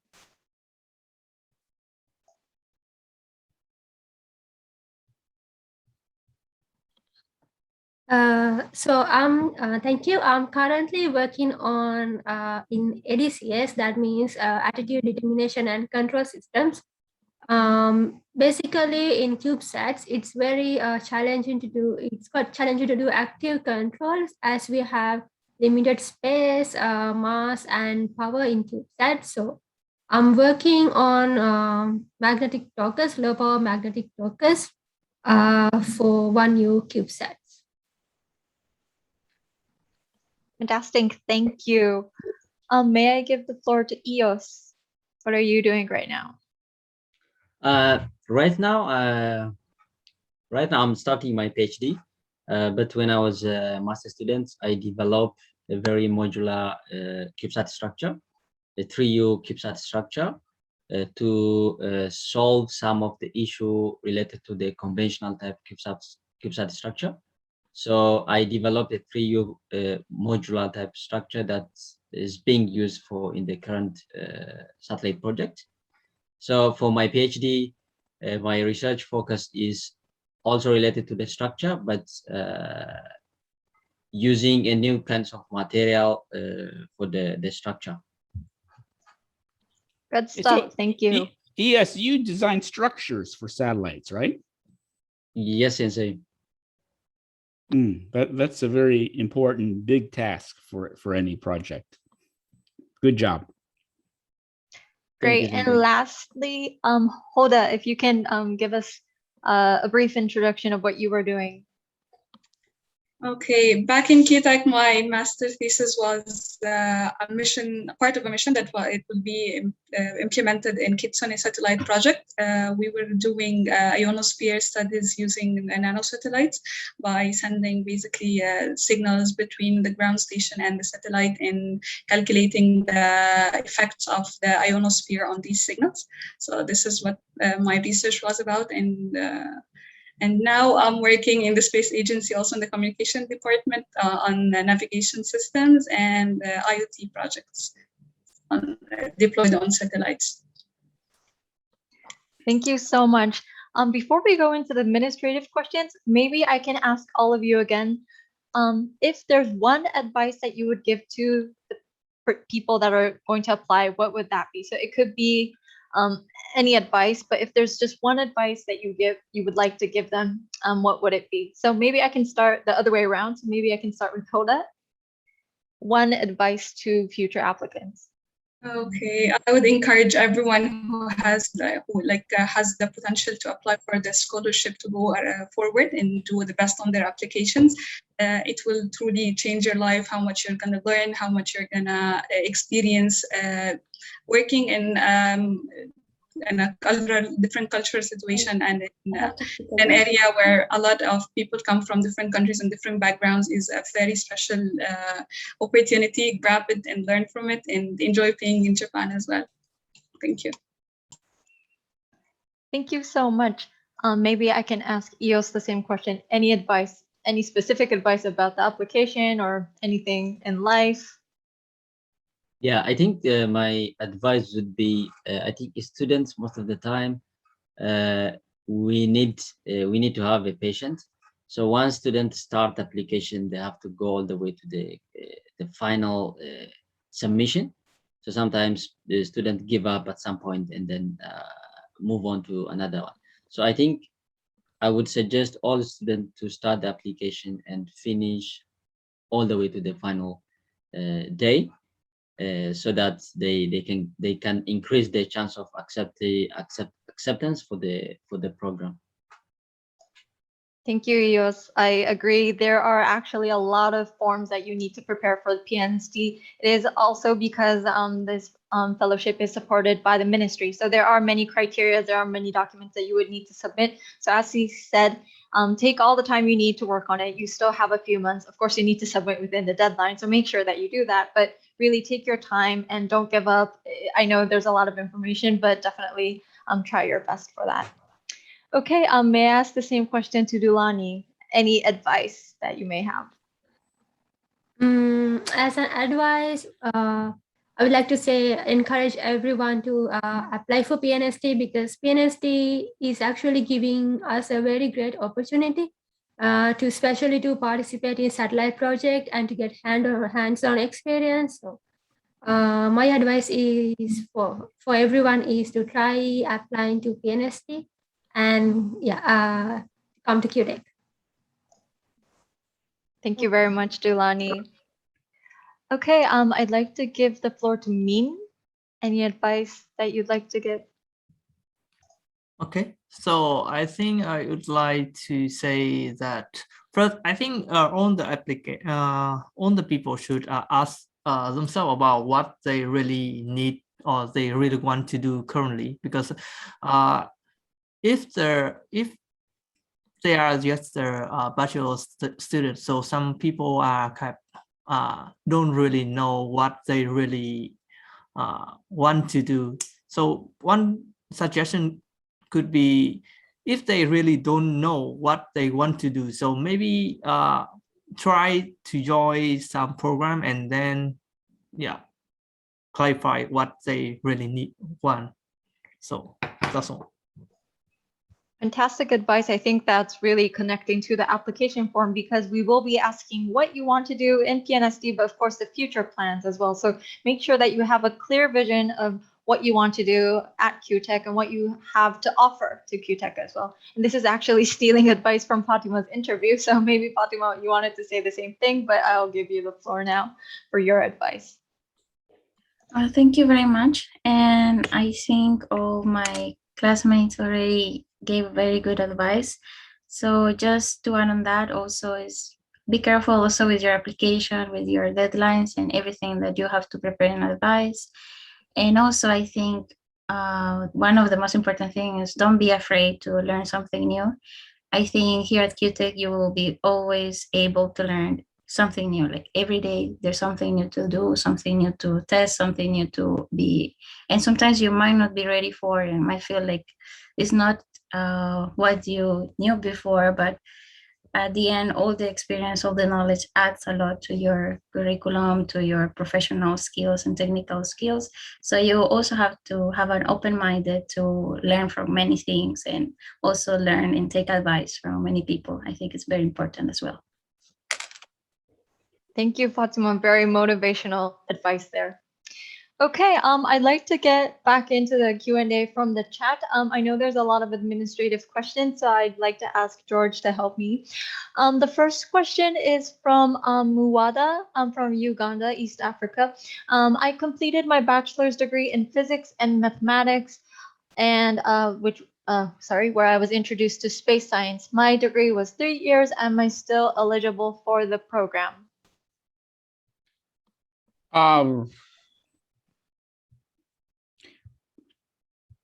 Physics and math, right? So I'm not sure how much engineering you have there. We're looking for engineers, not the mathematical theory type people. Muwada, of course, in the application form, we do ask for engineers, and it is a very critical part, because at the end, at Kyutech, you will be doing space engineering. But if you have something to prove that the physics and mathematics that you've been doing is related to engineering, please don't give up and try to send in your applications. But as George mentioned there, engineering is the main the main criteria that we are asking for. So if you're going to apply, please make sure that there is a connection and that you can explain that you have the background needed to apply. Okay, I'd like to go to the next question from Julius. I can see that the PhD scholarship requires birth date requirement. Yes. If you are born in October 1986, yes, I am sorry to say that you are not eligible. It has to be, you have to be born after April 2nd of 1987. It's on the website. I'm sorry, I don't have it open right. 1987, yep. So yeah, I'm sorry to say that you are not eligible. But yeah, I see another comment saying at least it was interesting, so I'm glad to hear that. The next comment is from Paris. She is currently a senior year of aerospace engineering from India. Am I eligible for the program, and what are the requirements? The requirements are all on the website, and some of you may not have had the time to check out the website, but please do. Everything is listed there, all the documents, and there is a FAQ, a frequently asked questions section there. So please make sure to check that out. And if you still don't, if you still have any questions or you still don't understand some parts, please contact us. Okay, another question. Oh, this is, I'd like to ask George, will Kyutech students have normal life back this fall? So I know some of the students were explaining about how life was in COVID-19, but well, I guess it's not clear right now, maybe, but will Kyutech be back at school, I mean, normally this year? We hope that October would return to normal, but that's not going to happen. A lot of things will still be online in October. Maybe a fraction of the classes will be done face-to-face, but I don't think any university in the world knows right now for sure how things will move forward. So I shouldn't say anything that I'm not sure about. Yes, let's keep our fingers crossed. And although if there are restrictions and you might not be able to start perfectly from October, of course, as Fatima and other students were explaining, that Kyutech is conducting a lot of things online. You'll be able to have similar experiences through the online experience. So please don't worry about that. Okay. The next question is actually interesting. It's about the cost of small satellite designing, launching, and receiving data for remote sensing in visible and infrared bands. So it has nothing to do with the application, but no, but I like the question. I like the question. So I'll answer. You probably in these presentations you heard the words BIRDS project several times. So the purpose of the BIRDS project is to help non-spacefaring countries put their first satellite in space. So most of the BIRDS countries did that. However, the participants had to pay for the satellite. Kyutech doesn't have any money to provide satellite hardware. So to answer your question, it's $150,000 US. This covers the hardware of the satellite, and it includes the launch of the satellite. It's launched via the ISS. So that covers hardware. It does not cover labor, okay? Someone has to assemble the satellite. That is done by the students. So some students have PNST scholarship, but most of these BIRDS projects, their governments provided scholarships for the BIRDS students. I could go on and on, but I'll stop right here. Thank you, George. I'm looking at some of the questions and I see some are coming to me directly. Maybe I'm losing them all, but regarding the fellowship, so the it is clear what we have for the fellowship. So I see a question about a six-week internship. So I would say no. We are offering 3 slots for a master's student, 3 slots for a doctorate student. All the requirements, all the things are on the website. So please make sure that you meet the criteria when you're applying and that you actually understand what we're offering. So please make sure to check out the website for everything. I also see a question about a student that was doing a master's in space environment. I don't know if that's related to space engineering. I guess you were researching on space weather. So as we explained earlier, the main criteria is engineering, as you will be doing space engineering in the course for the next coming years. Of course, you are open to apply, but you will need to have a strong basis on the engineering parts, and you need to really explain to us that you are able to catch up and stay with the course. So if you have any different backgrounds, of course you're open to apply, but basically you will be doing engineering. So I hope that you understand that, and you can support your argument for that. Okay. I have a comment here, because Yep. we mentioned many of the administrative requirements for PNST scholarship. You have to be under age 35. You need an engineering background, but by far the most important requirement is you have to be passionate about space. And we're going to look for this in all the documents that you provide. So if you're unable to show that you have a passion about space, then I can guarantee you will not be considered. So don't forget this. You have to write some essays, okay? You have to show that passion. If we don't see it, you're not going to be accepted. Thank you. Thank you, George. That was very clear. You need to have passion. I think the first question was rather administrative, so I will ask for George to help me. So the first question was from Edward from Indonesia. Do we have to determine a research topic before entering this program? Okay, I need to look at the question. Yeah, I can repeat. No. Do we have to determine a research topic before entering this program? You don't have to worry about that, because that's like applying to any graduate school in the world. When you get assigned with an academic advisor, that will be hashed out. So nothing to worry about there.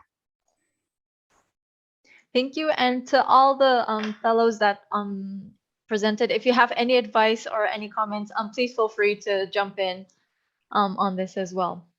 Okay, the second question is from Ints. Good day. I would like to ask if there will be a minimum CGPA required to enter the program. Is that the English requirement, SEFR? I believe it's the cumulated GPA for your coursework during university. GPA. Yeah, well, we have a GPA requirement, so I think if you read the application documentation, it'll tell you. Well, you just have to send us the transcript, okay? And then we're going to determine whether it's good or not, good enough or not. So I cannot give you a quick answer right here.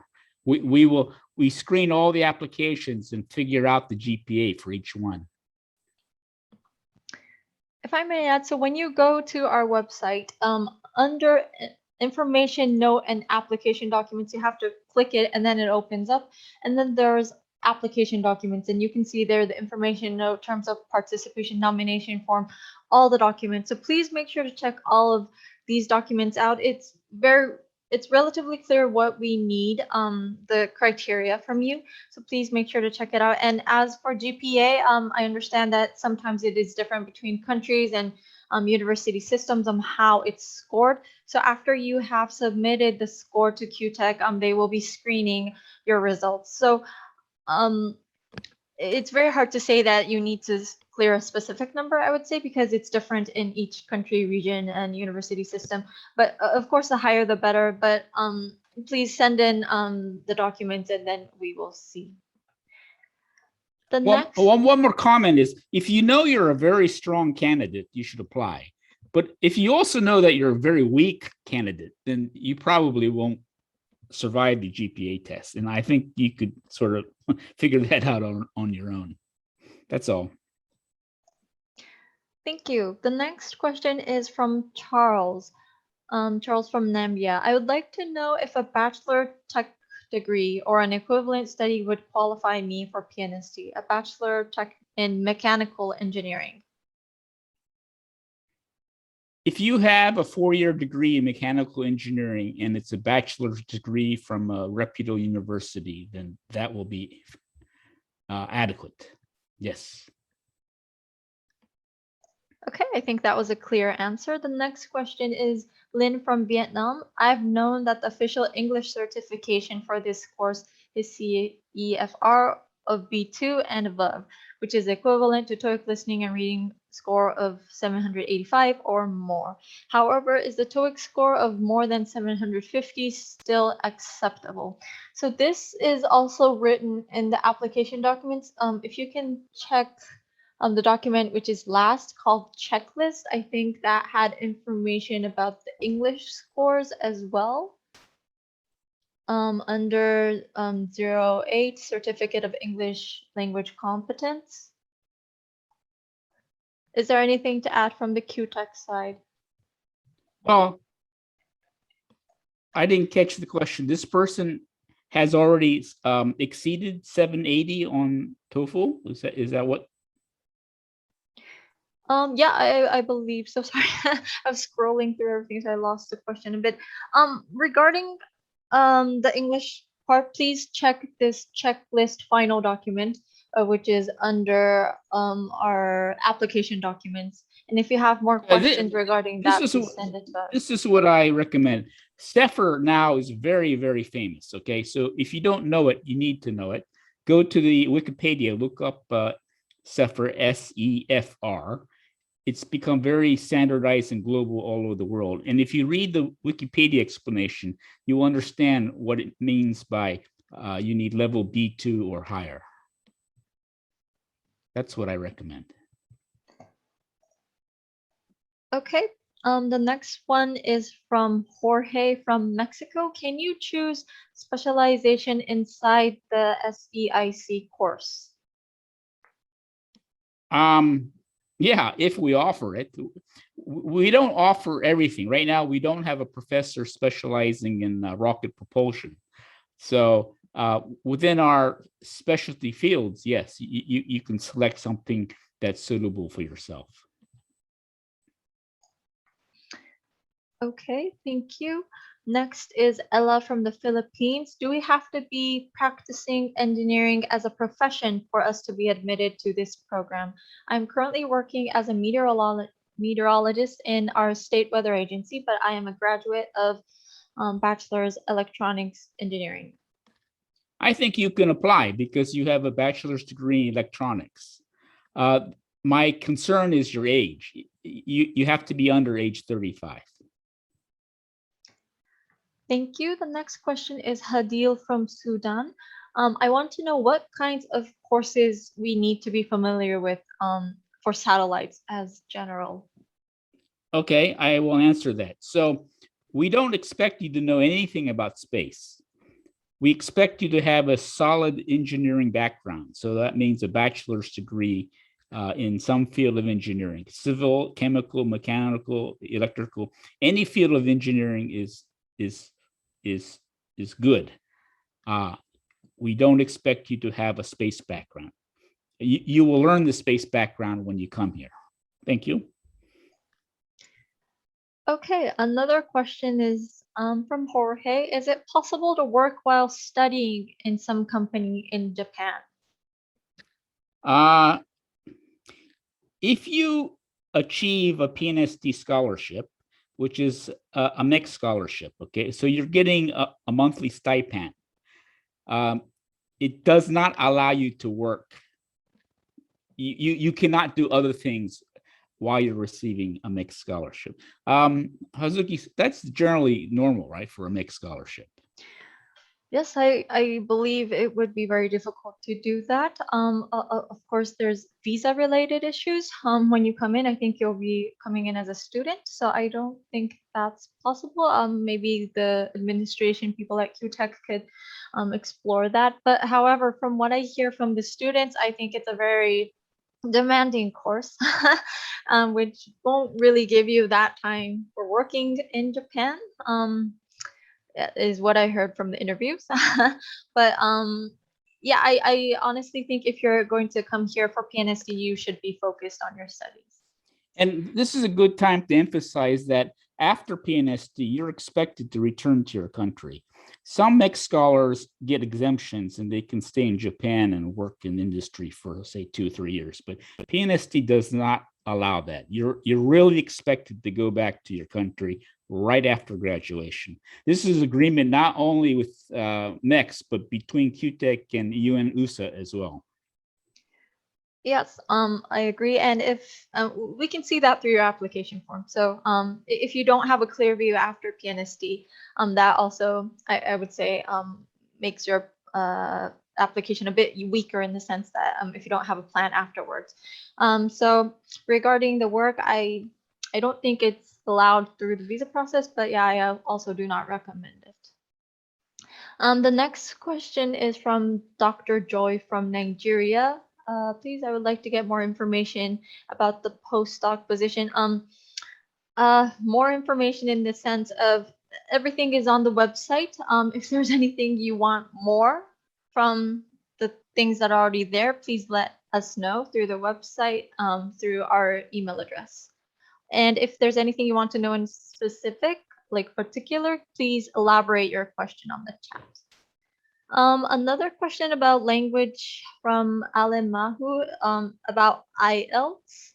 The English requirements are all written in the checklist. Please check that one. I don't know if it says anything about IELTS.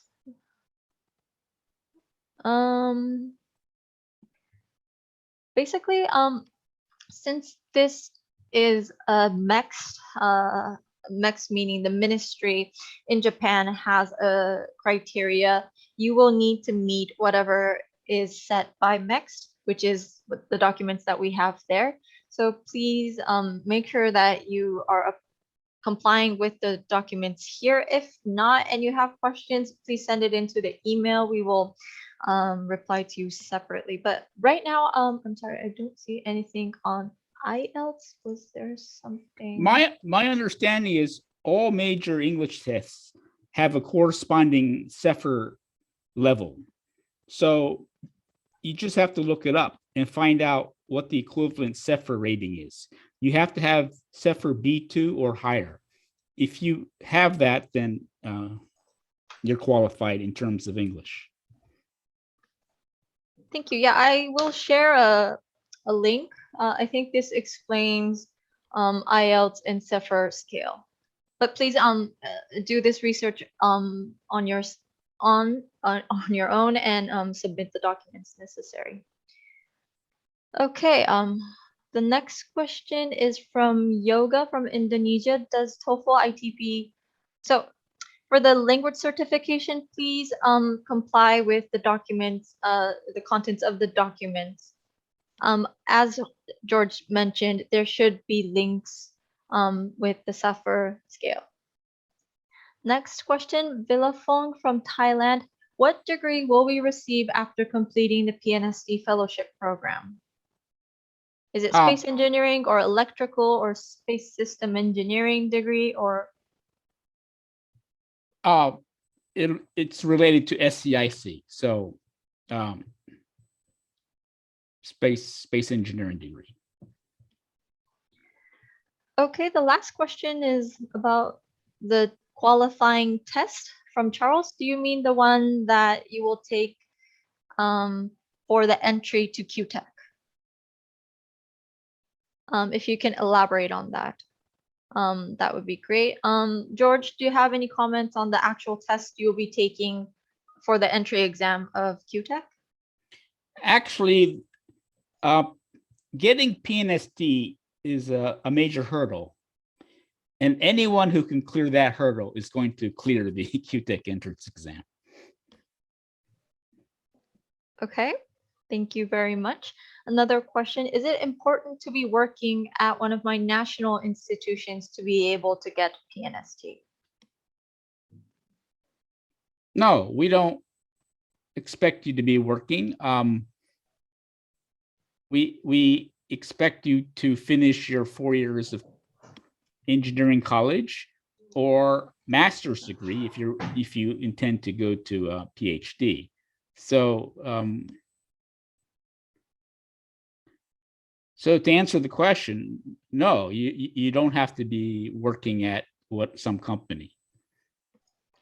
Yeah, as George mentioned, you don't need any work experience, and it doesn't have to be a national institute or anything. So all you need is the engineering background that is written in the documents.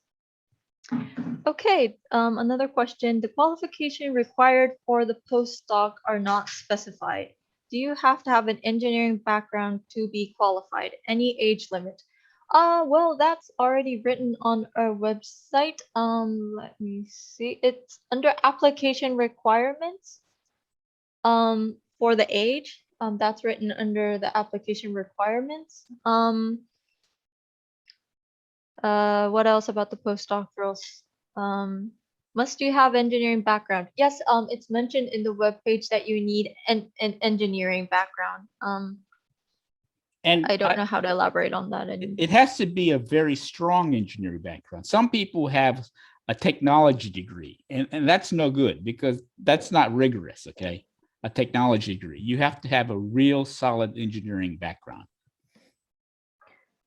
Thank you. And regarding the age limit, as you can see, it says under application requirements, you have to be born or after the 2nd of April, 1987. So please make sure that you are born after the 2nd, born on or after the 2nd of April, 1987. And that's a hard requirement. Kyutech, UNOOSA cannot change it because this rule comes from MEXT. So there's nothing we can do about it. Yep, thank you. I see a lot of administrative questions, but all of you, I'd like to emphasize that you have the actual students that are participating in the project, in the program as well. So if you want advice from them or any questions to them, I really recommend that you write them now because we already have 5 people there. And administrative questions, I think it's very clear on the website if you really take a look at all of them. But yeah, feel free to keep sending them to us. Another question from Saib, what does it mean by nominations, like a recommendation letter? So it means that whatever school you're belonging to now, whatever organization you're working for now, you would need a recommendation letter from that institute explaining that they are supporting you, supporting that you are applying to the PNST program. Can I add to that? So I know many people have finished college and probably finished many years ago. We assume you can go back to your college and get their endorsement. Sometimes people cannot get that. Well, that's a problem if you cannot get that endorsement. Hazuki, can you add to that? Well, I don't have much to add. It's a requirement that you will need. And it doesn't have, you need a requirement from an organization that you were affiliated to. So as George said, maybe an organization, maybe an institute or university you were studying at, or maybe if you're working right now, support from there. So please find an organization, institute that will endorse you and will be willing to write a recommendation letter. What else? From Hadil, what if I get a master's in telecom engineering, but my project is image processing? Does it affect the choice of my PhD? Well, he has a master's in telecom engineering, right? Yep, that's what it says here. Then that's good enough. Okay, I think I've gone through all the questions. If anyone has any more, please shoot them now because we are going to close soon. While I wait, please make sure to answer our questionnaire form before you leave. My colleague Wenbin just put it perfectly in the chat. We'd really like to hear your feedback on our webinars. We'd like to provide you with better webinars. So please answer the questionnaire before you leave. Oh, we have another question from Philafong. As I am understanding, the selected candidates will be 3 males, 3 from males and 3 from female. That is our goal. That is our goal. We can't promise that, but that is our goal. We are aiming for gender balance. So this is, I would say, the goal for this year. Priyam, I am expected to complete my master's degree by June 2022, but the original degree is expected to get more time. The original degree. I'm sorry, I don't quite understand your question. Do you mean the actual document for the degree, or if you can elaborate, let me please write it in the chat. I would like to say that PNST is a program that we are doing every year, and we do have a 3-year agreement with the ministry, so we will definitely have a round for next year. So if you are thinking of applying this year, but due to schedule you can't, of course next year is an opportunity for you. Yes, this program is guaranteed for the next 3 years. The actual document, Priyam, the question was an actual document. I think it was written under FAQ somewhere. If you can't get the document on time,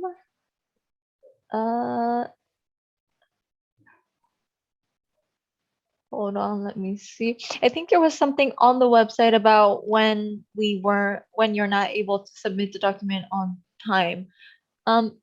Sorry, I can't point out where it is. Also, you can send us an email with that question, and then we can reply to you more specifically. Yes, that's a good answer. Okay, time is running out, so I see that we still have some specific questions, but please, if you have any, please email them to our email address. Maybe Wenbin, you can put our email address in the chat to UNOOSA. We will forward and share that question with our colleagues at Kyutech, where we can where we will answer them more in detail. Yeah, thank you, Wenbin. So I'd like to thank all of you for joining in today. Please, one thing I'd really like to emphasize is our website is full of information, and please read from top to bottom. Please read everything. Please open all the documents. Please open the little triangles that are on our website, because it opens another range of documents. I know there's a lot to read, and there's a lot of documents that you need to fill out, but this is really important information, not only for UNOOSA and for Kyutech, but since we are going through the process with the ministry, this is all necessary, and there are things that we really can't change and be flexible about, since this is coming from the ministry. But if you go through all of this and get the opportunity, it really opens up a wonderful experience, as all of our 5 students and alumni have explained. As Wenbin wrote, yes, please read everything carefully. And if you have any additional questions, please feel free to reach out to us. Questions to ask. I have a final remark. Yep. I want to thank the Kyutech students today. They all did a great job. Yeah, I agree. Thank you so much to all the 5 speakers, the 4 current students, and the alumni. I think they give you a really good overview of what you can learn through the course, about the actual educational part, but also about the culture and about the life that you will have in Japan. And I think they presented it in a very exciting and motivational way. So thank you so much for everyone for joining in. Please answer our questionnaire before you leave, and I hope that we receive all of your applications. So it's next year, January 10th. Don't be late. Have the full application set. Okay, thank you everyone, and I'll see you later. Bye.